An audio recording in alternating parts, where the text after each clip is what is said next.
and CAP of NUDC, LDBE, and KDMI 2023. Next, we have Rakyat Sekar Kinanti Mutiara from Jawa Timur, CAP of IFA 2023, AU Pro-Ams 2023, NUDC Region 3 2023, SMASH 2023, UMDC 2022, and Al-Sawi 2021. Champion of AU InterVarsity 2022, EEC UNILA 2022, EFL category of Australs 2020, and Al-Sawi 2020. Grand finalist of IFA 2021, Medan Open 2021, and JEDEF Open 2019. Gold medalist and open quarter finalist of NUDC 2021 and NSDC 2017 delegate representing Jawa Timur. Next, our chair judge, Gabriel Charlotte Wajong from DKI Jakarta, NSDC 2011 semi-finalist and top 10 speakers, NSDC 2019 Adjudication Corps, NUDC 2015, 2017, and 2023 invited adjudicator, NUDC 2016 champion and top 5 best speaker, and WDC 2016 and 2017 ESL quarterfinalist. These are your judges. We now welcome the grand finalists on stage.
All right.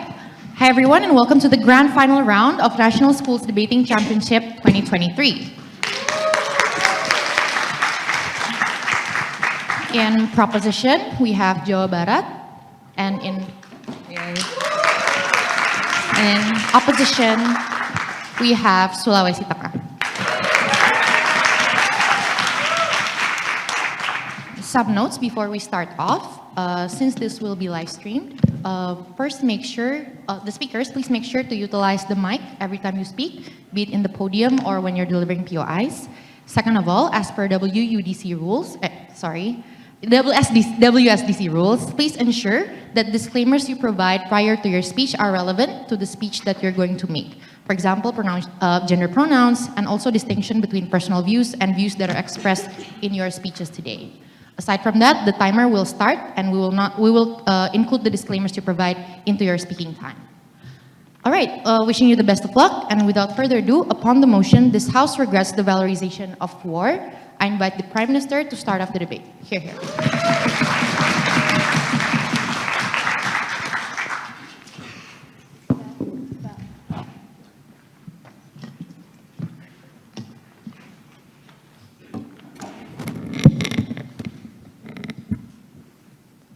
Is this audible enough? Yeah. Before starting, I just want to have a disclaimer. I'll try to be as sensitive as possible. So, yeah.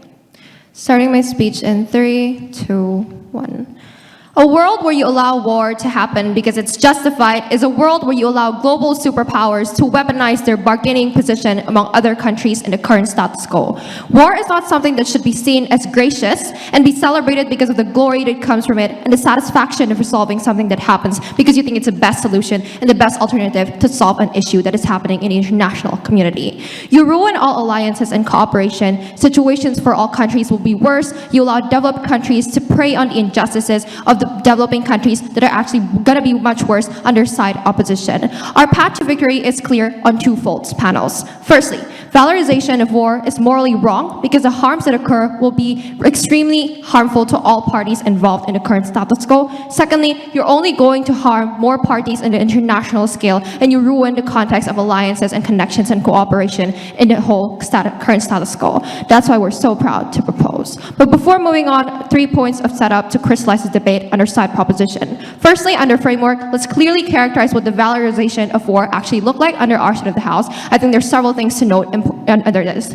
Firstly, I want to note that war is going to be justified and considered as something that's extremely morally good and necessary in the current status quo, which means that when someone actually commit war, it's something that they will be seen as someone that is actually justified, and because they have the reasons to it, and that is necessary. But then secondly, we think that this will result in things like normalization of war, because you attach morality and justification of the necessity of war that's going to be highly emphasized in the current status quo. But secondly, what is this debate about, right? I want to know that this is a debate about whether or not war is something that is extremely justified or has benefits or not, or only causes harm towards individuals. Both sides have to prove two things at the end of the day. Firstly, why in principle on something that should or should not be justified. Secondly, how is this actually going to be better to all parties involved in the current status quo. But then thirdly, under clarifications and preemptions, I just want to note that opposition cannot just say that, oh, war is justified and soldiers are going to be most vulnerable because they have no more purpose in their lives and things like that. They won't be glorified and celebrated. I think there's two important responses to this. Firstly,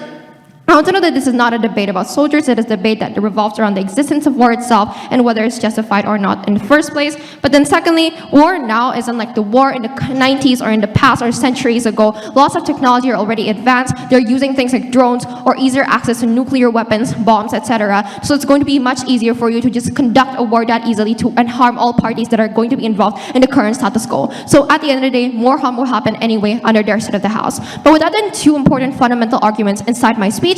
First argument, why in principle the valorization of war is morally wrong. Second argument, why this is actually going to harm the parties involved in all of the global scale in the current status quo.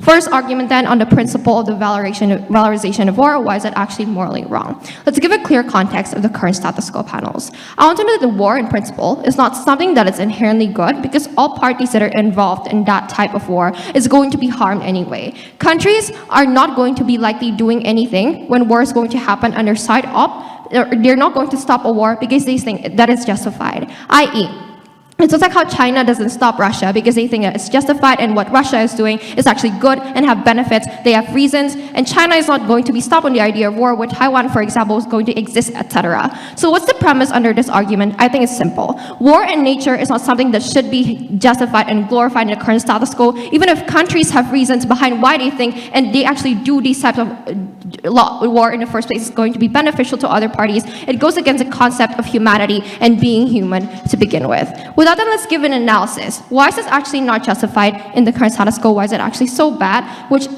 opposition has to actually concede to all of these harms that will happen under their end. I think there's three important things to note under this, right? Firstly, the concept of utilitarianism. You can only do something if it's deemed to be morally right, and you can bring good or benefits towards all the parties in this debate, which means if you concede that war is going to be something that's good, you need to actually also ensure that those types of countries that you're going to oppress and do a war with is going to be somehow still receiving some sort of benefits and things like that. So if opposition cannot just prove to you why this will bring any sort of benefit, they cannot win this debate. But before moving on, I'll take that POI. Valorizing war is different with allowing it in international policy, for example. How is your responses?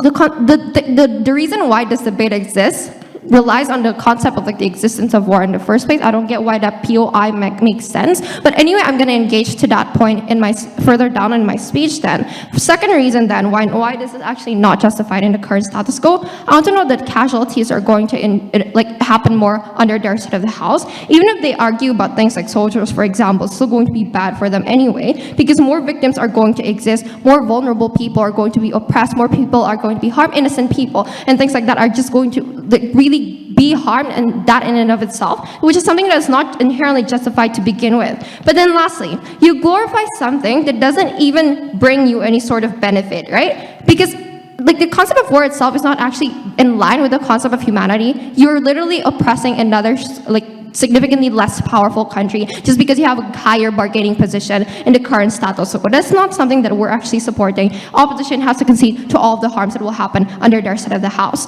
But then I want to know that this also gives more incentives and more like loopholes for countries that are more powerful, like the US or Russia or China or other developed countries, to be more likely to prey on smaller countries that are actually going to be much worse and much oppressed because they don't simply have the resources or they don't have the power to go against these types of countries because like that they simply just do not have the like bargaining position and things like that. But then let's move on to my second argument. What does this actually harm the parties in the global scale?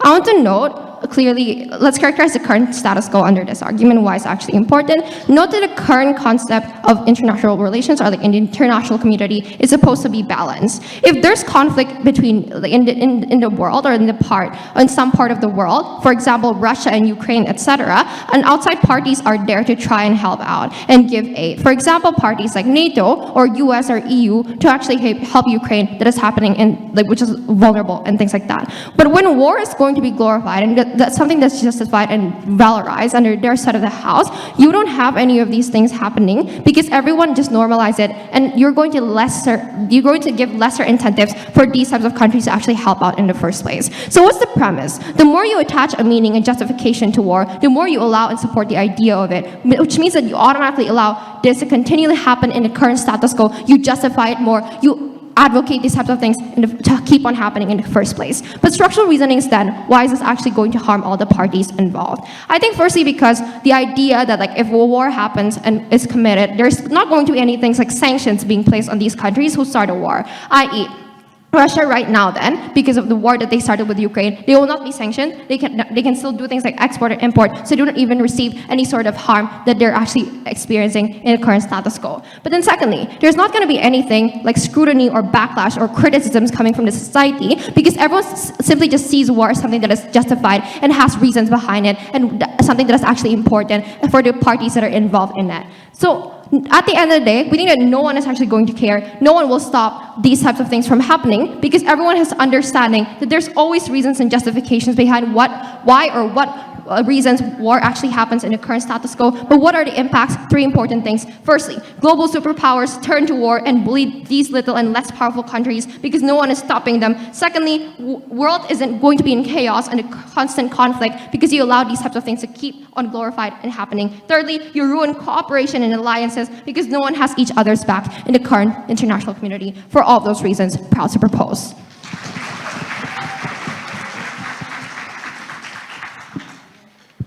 Thank that speaker for that speech. To open the case from opposition, I invite the Leader of Opposition.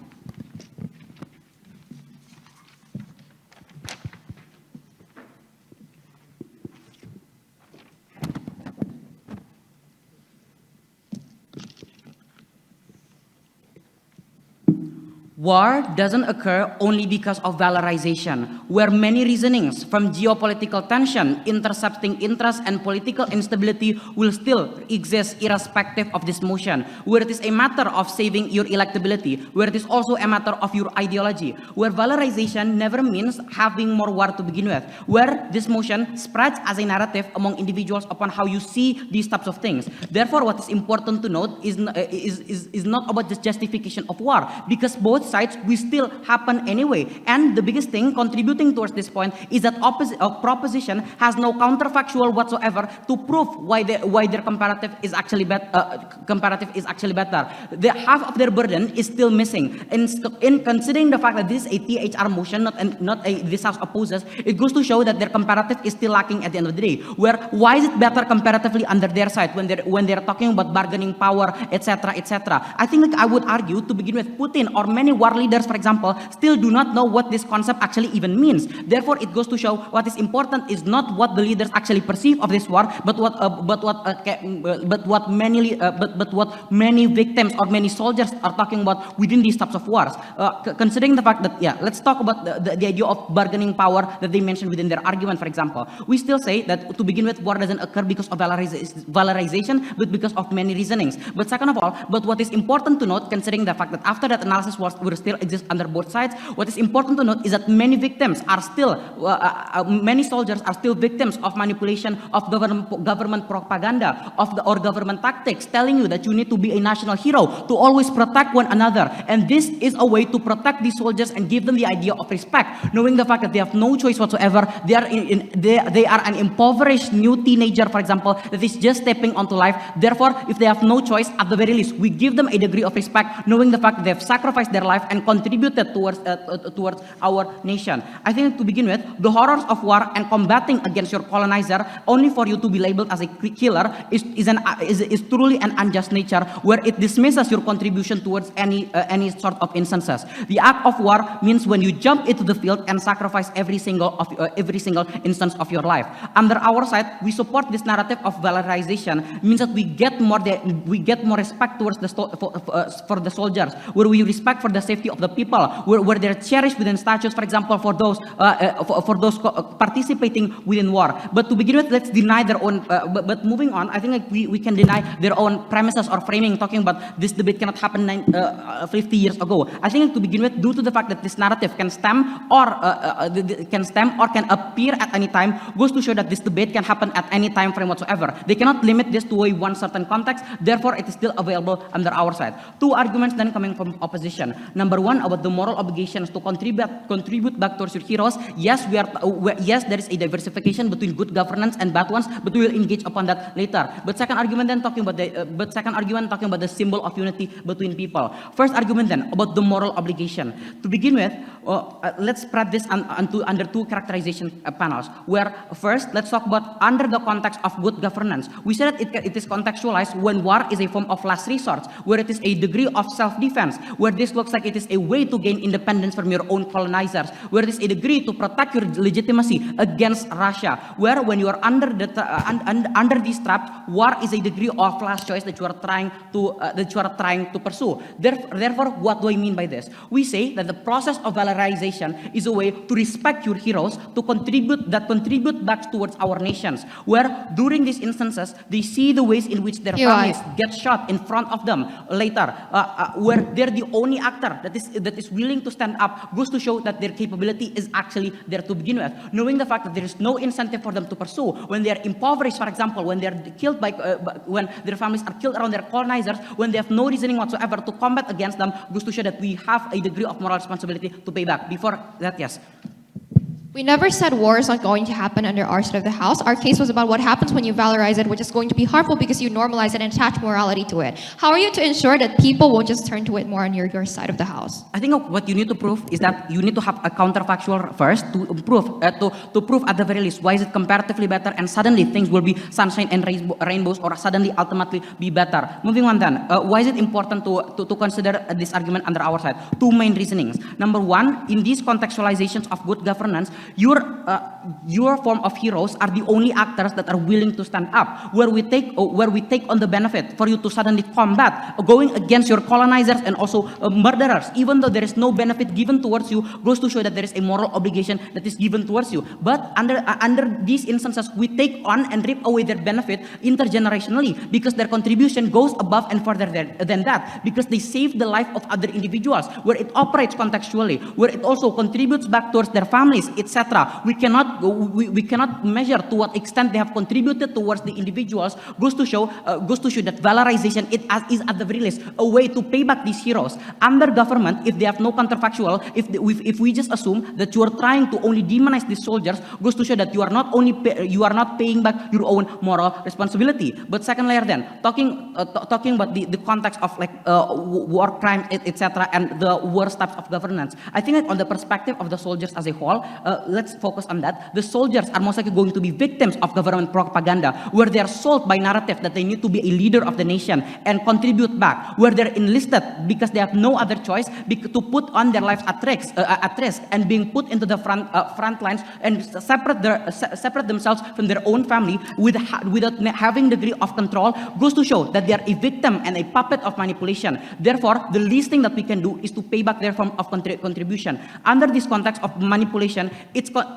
at the very least important to highlight their forms of sacrifices, knowing the fact that they are victims of these things. At least we give them a degree of respect, knowing the fact that monopolize all these smaller countries exactly because you say war is inherently good. What is the weighing and what is the conclusion within this debate? I think here's the thing. If you really want to protect soldiers like what they say, I think the only reason and the only solution for that is when you actually say it's unjustified, that you should not let that, and it's only happening under our side of the house, when you actually say it's not something that is good and you have to change the treatment and the proper treatment towards soldier in and of itself. But secondly, even if that we're going to play in the scenario of war actually happening, I think still they never do defend of war actually stopping on the other side of the house. And for all those reasons, I'm very, very proud to propose.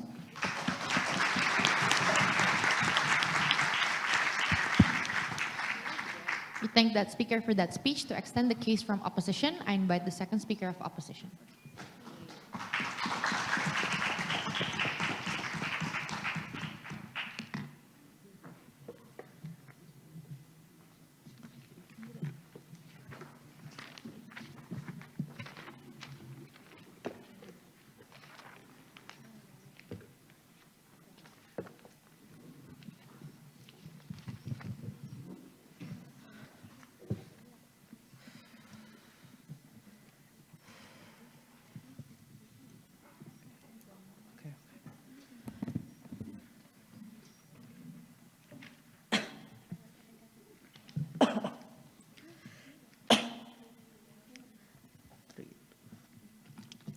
Valorizations is our way to retribute our failure as a government. Notice that it is our form of paying back respects towards them who are already been in this echo chamber that are clouded by government propaganda, for example, or government ideology in which are unrealistic. But let's engage then to what Prop has bring into this debate.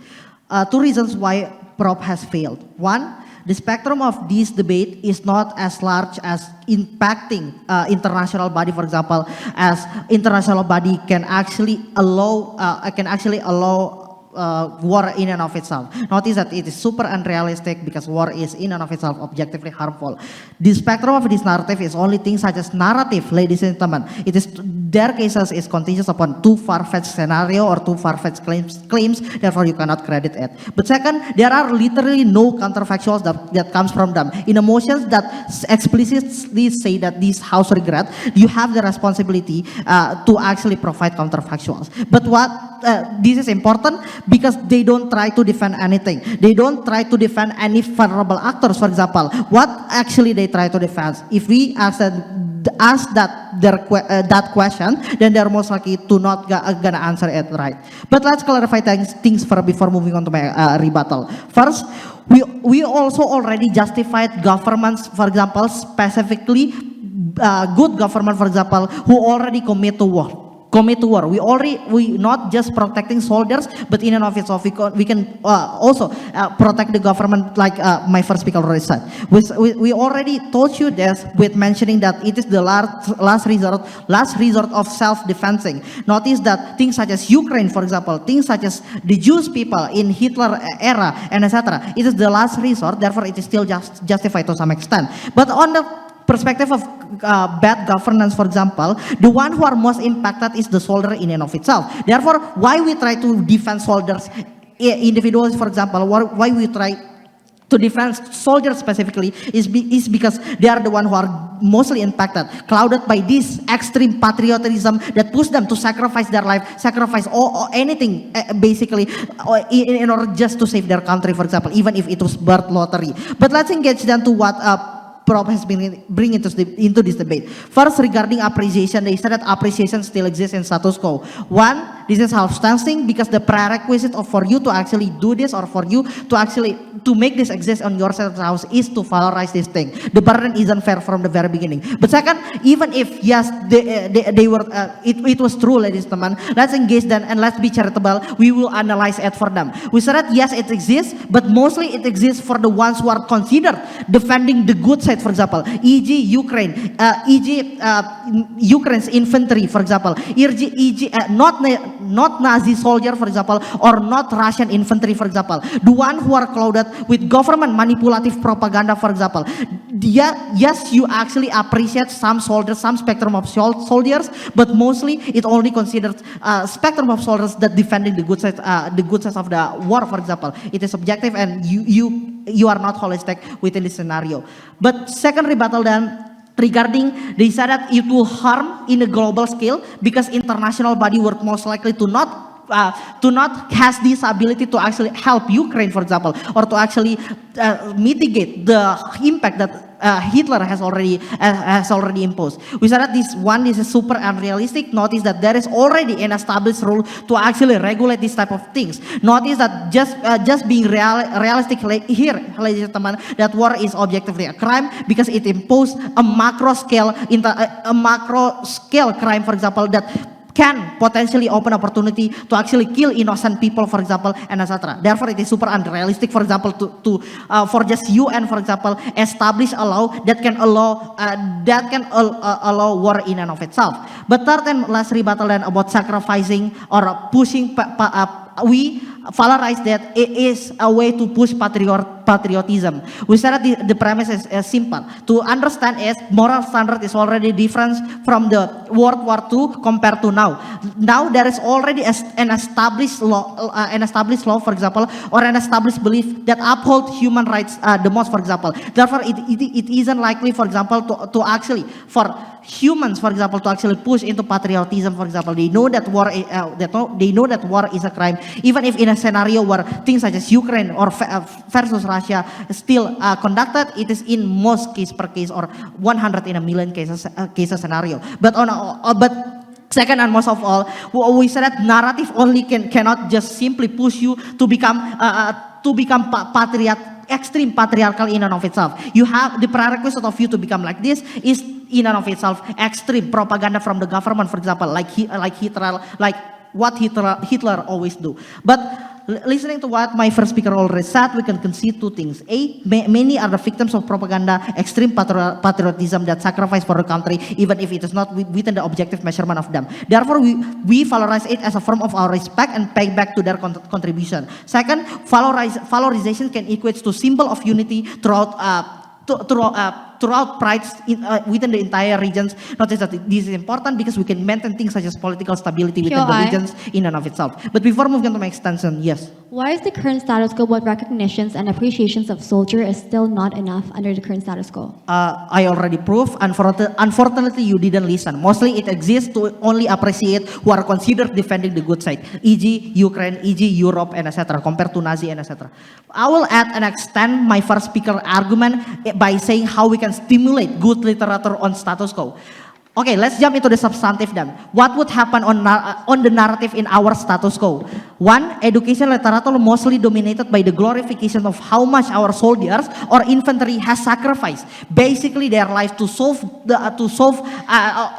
country, for example. Things such as school history book, for example, emphasizing on the idea of importance of their role, for example, within the decisions or tipping point of the wars in and of itself. Second, media narrative notions mostly circulated upon that also. Things such as government-owned media like Al Jazeera, BBC, and etc.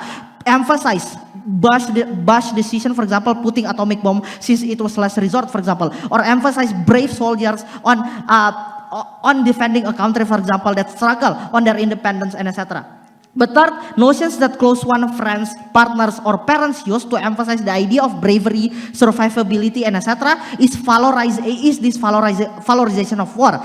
Give soldiers as an ideal example of bravery, for example, or ideal representations of bravery, resilience, and etc. What is the impact then? Soldiers, leaders on war, gonna be an ideal example of what representing resiliences in and of itself, where they able to endure the chaos of mass shooting, for example. They able to decide to jump into directly into the field, to sacrifice all anything into their life just to protect their people, and etc. This trigger and stimulate bravery, resilience on people. Notice that this is the main narrative in status quo. It is just and they trap in this echo chamber of this main narrative in status quo. Therefore, people who have this incentive to be able to survive, for example, even if in the most critical situations or even if in the most poor situations that they try to experience. This is important because in status quo, crises are unpredictable. Ladies and gentlemen, things such as inflation, proxy war in Russia, for example, can impact many countries, or things such as just structural discrimination, for example, like poor people are locked out of opportunity, or racial minority are also locked out of opportunity. Under all of those reasons, you should propose.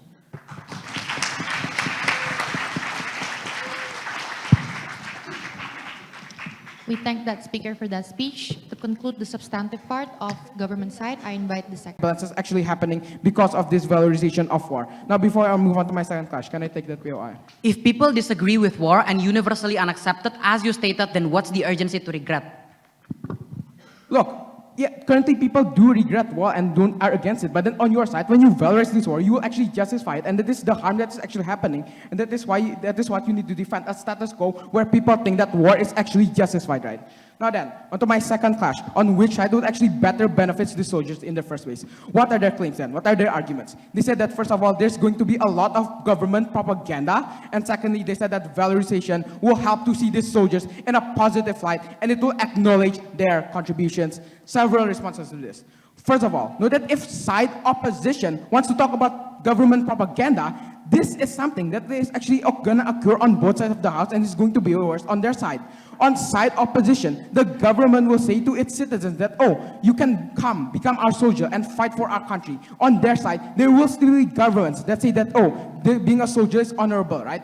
However, know that the difference that on their side, this propaganda will be worse off, because when war is justified, as on their side, when this is like the main attitudes towards war, then more people will just be more likely to sign up for war, and it's just going to be easier for the government to actually indoctrinate these doctors under their side.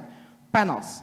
The reason why people are reluctant to sign up for war is because they think war is bad, right? It is negative, and they don't want to go out there and just like kill other people, right? Now then, however, when this is war is actually justified, the soldiers will be like, oh, what is actually the harm of, will think like, oh, what is the actual harms of war anyways? If it is already like normalized, and if it is already justified in today's society, why don't I just do this? And then because of the government propaganda pointed out by said opposition, they'll just think that, oh, maybe war is good, because I can get honor, I can get valor, etc. Because I can actually represent my country and do something that is actually a noble deed. Secondly then, know that even in the current status quo, when war is actually seen in a negative light, we still acknowledge the contributions of the soldiers, and this will still happen under our side. Under our side, we still acknowledge like all of the actions, all of this sacrifice that the soldiers will do, and this isn't something that will just suddenly disappear under our side of the house, right? Seeing war look, panels. Seeing war negatively doesn't just directly mean that you would see soldiers in a negative light. Like, for example, look, in the current status quo, when you see a war veteran, you just don't go up to them and say that, oh, you're a murderer, you're a bad person. When we see war veterans, what do, panels? We respect them. We acknowledge the sacrifice they've gone through. We acknowledge all of the trauma that these war veterans have been through, right? And secondly, the second contribution then, know that currently, even in the status quo, government would already give like medals and titles to these war heroes, in which they would actually acknowledge their like contributions to this war, right?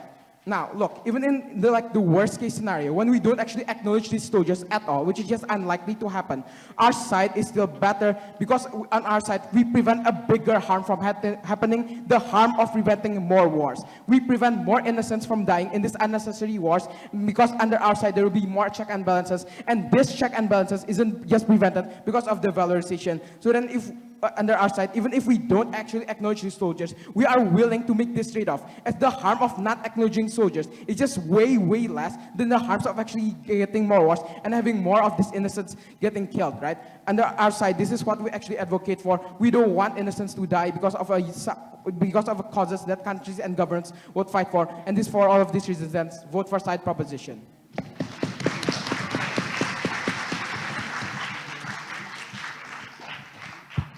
We We thank that speaker for that speech. To close the substantive case for opposition, I invite the opposition whip.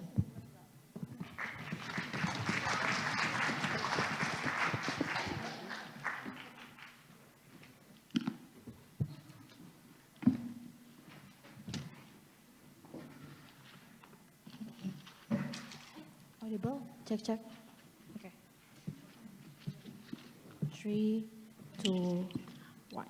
Government world is a word that led these soldiers to always get shamed by the people because of no valorization whatsoever on their side panels. Our world shows to you that being indulged in war proves to you that you have done something that is honorable to your country and your community. Our point of victory panels is valorizing the past story about these soldiers, but how we can respect all and on how we can respect them panels. We are the only side that can champion this because understand the point of victory that come from side proposition. They're only talking about how there's so many victims that get harmed and all of that panels. But I will prove to you why later this one of victory cannot get claimed under their side because it's actually something that has never been urgent in this debate. But three points of why Jabar should lose this debate panels. 3 major reasonings. 1, they never provide enough counterfactual or explanation as to how all of the harms that they have been mentioned is something that can be solved under their side panels. This is important because my previous speaker has told you, 1, this is this House regrets motion. Therefore, you have to provide counterfactual as to why it can get better under your side.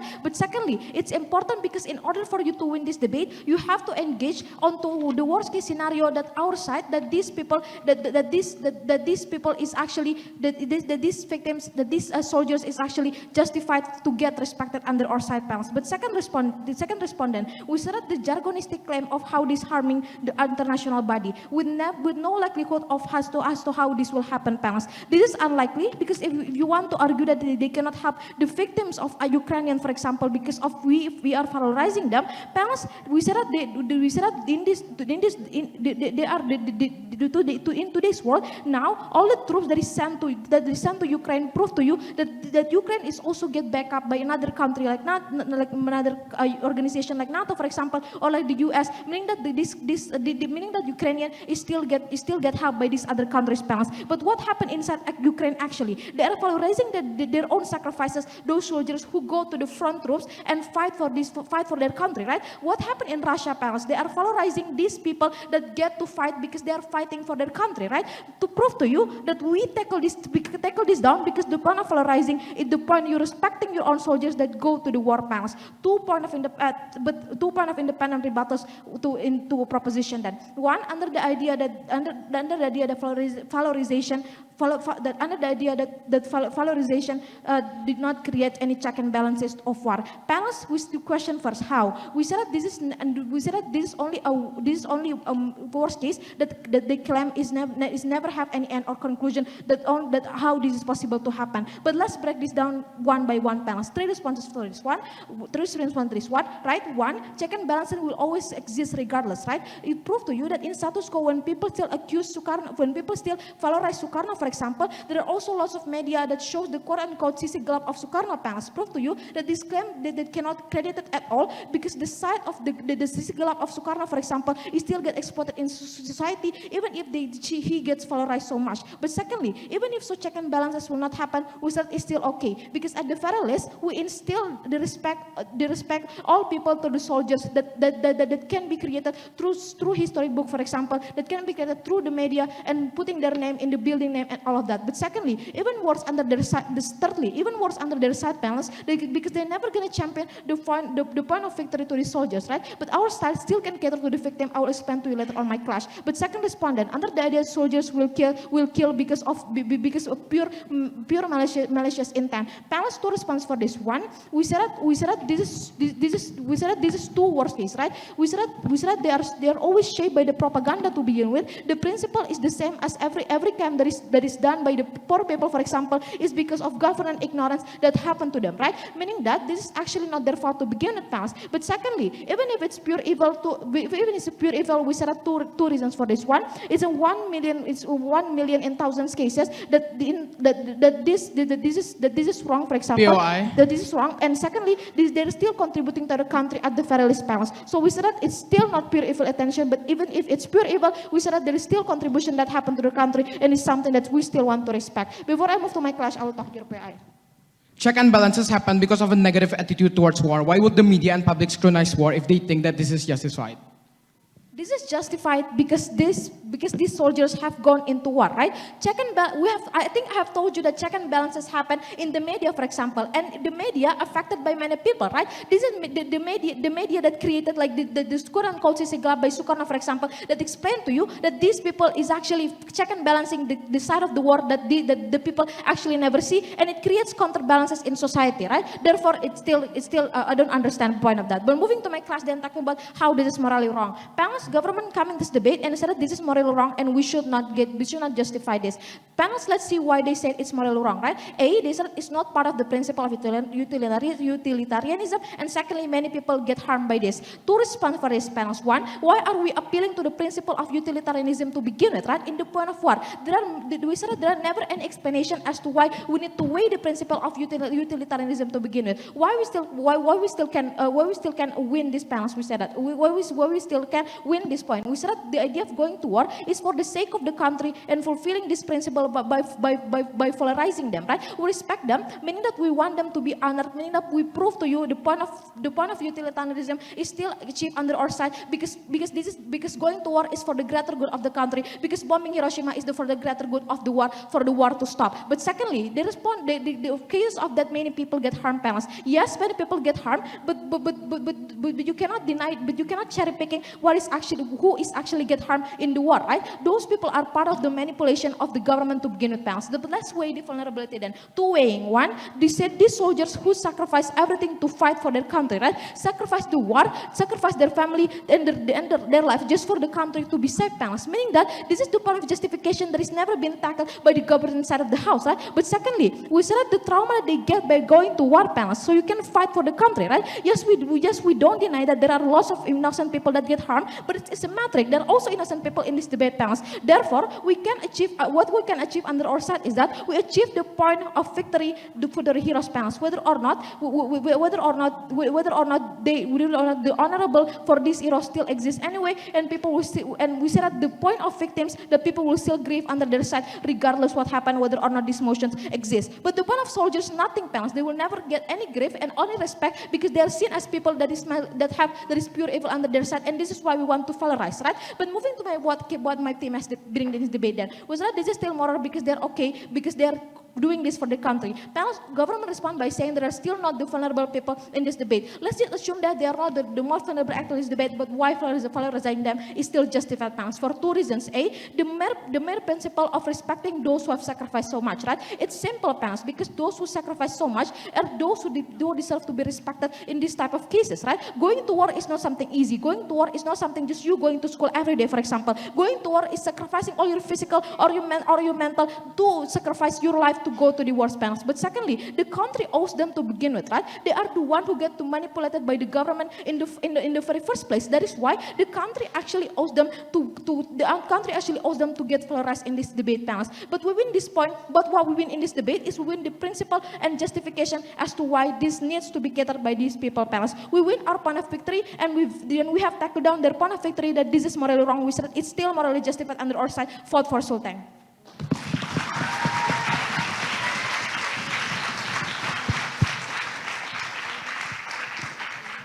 We thank that speaker for that speech. To start the reply session of the debate, I invite the reply speaker of opposition.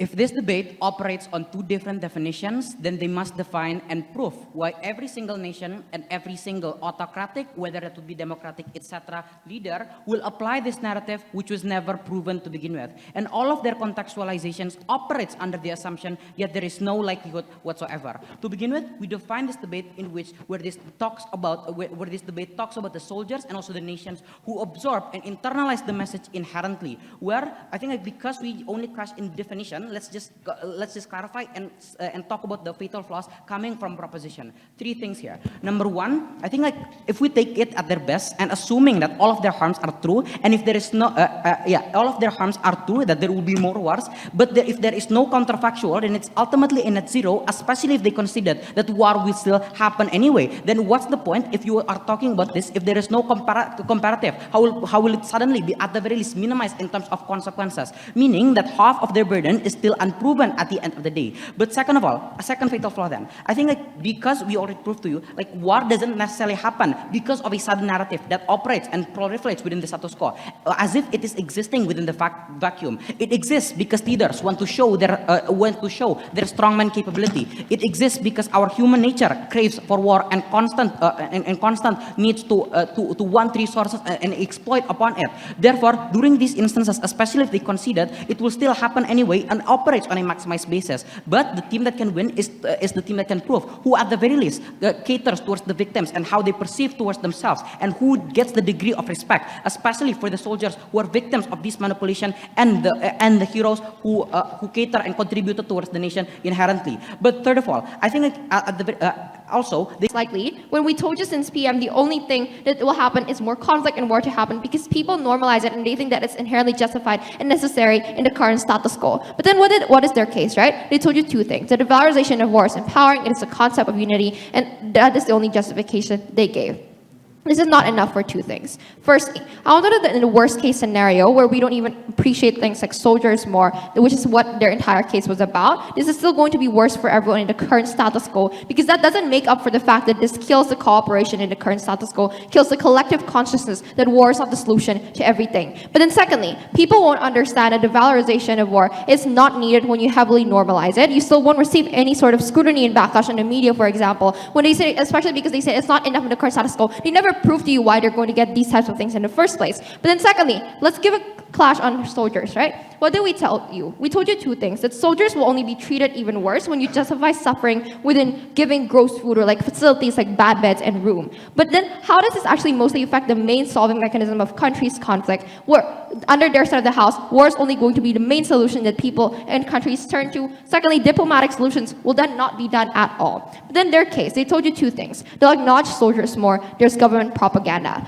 I want to know 2 responses. Firstly, negative attitude towards war does not mean a negative attitude to soldiers. These are 2 separate things. Look in the current status quo, we already acknowledge soldiers 2 different ways. Respecting war veterans, governments giving medals and titles to soldiers already fighting for their country. But then secondly, when soldiers think that it's already justified, they'll be more likely to believe government propaganda. They'll be easier to indoctrinate in the current status quo. This is a massive harm to the soldiers, which will all happen on side opposition. Our side better caters to these soldiers. We don't treat them like pawns to be sent to war. Our side wins this clash, Jabar wins.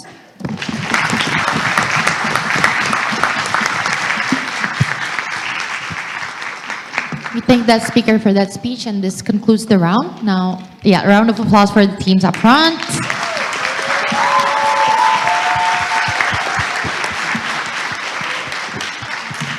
Now, teams may cross floors, shake hands, and wait for the results. Okay. Ju ke kanan. Ya. Buat apa?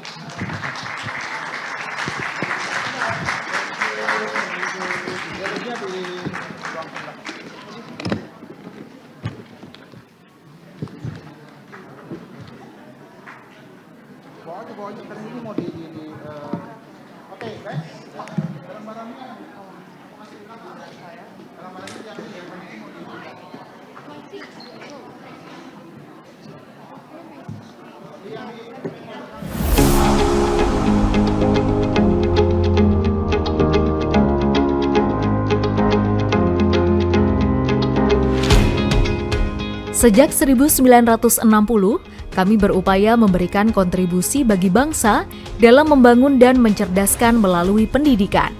Universitas Ahmad Dahlan menjadi pilihan utama mewujudkan cita-cita.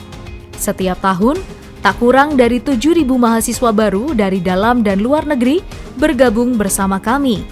Dengan inovasi, teknologi, dan kreativitas, serta dilandasi integritas intelektual dan integritas moral yang dijiwai nilai-nilai Islam, kami ciptakan suasana belajar yang nyaman dan menyenangkan.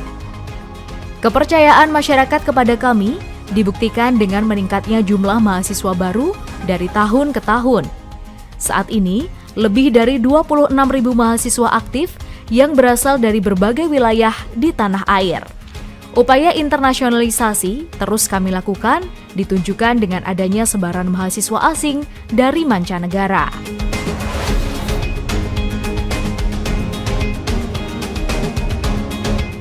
Iklim prestasi yang dibangun di lingkungan kampus mendukung mahasiswa terbaik dalam berkompetisi di berbagai kejuaraan, baik tingkat nasional maupun internasional.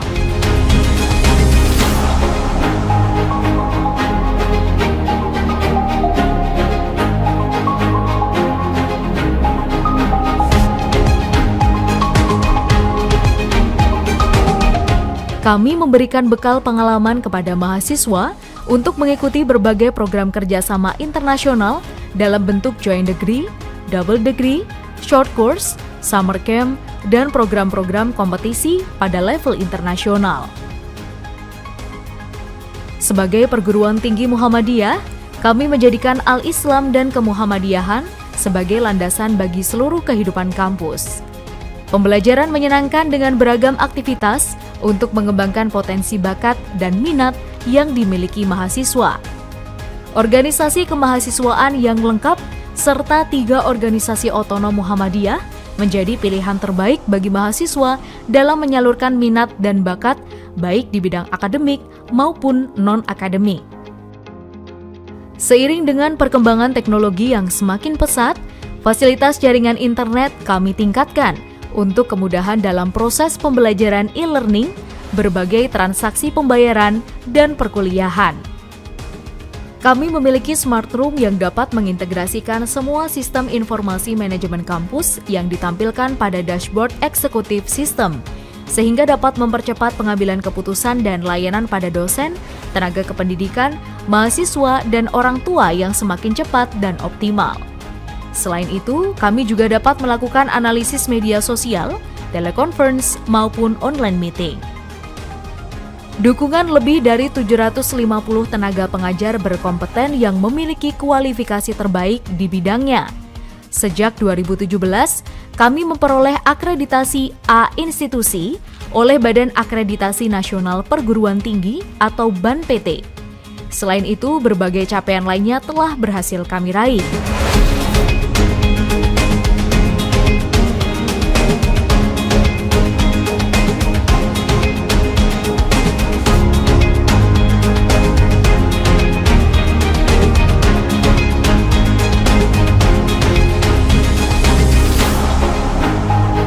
Kami berupaya dalam memberikan pendidikan berkualitas dengan sistem pembelajaran terbaik kepada mahasiswa. Kini, kami memiliki 11 fakultas dan 52 program studi, baik sarjana maupun pascasarjana.